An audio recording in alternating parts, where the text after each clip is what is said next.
Kære beboere, velkommen til ekstraordinær generalforsamling i HAB. Der var både stort fremmøde og stor debatlyst, da HAB's beboere torsdag aften debatterede og stemte om en vedtægtsændring, hvor man ville lade generalforsamling erstatte af et repræsentantskab. Det var et spørgsmål, som delte vandene, men dog ikke mere, end at et afstemningsresultat entydigt pegede i retning af et repræsentantskab. Jeg tænker i dag, vi har bragt et forslag til afstemning, som der er blevet opbakning til.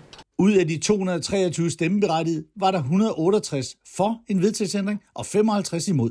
Og dermed var der rigeligt de 2/3 flertal, som var krævet for at få vedtægtsændringen videre til næste generalforsamling, hvor forsamlingen igen skal stemme om forslaget. Kom gerne alle sammen og være med til at stemme.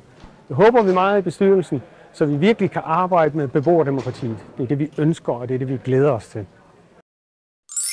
Næste generalforsamling bliver den 2. april i auktionshallen lige over for HAB på Norgesvej.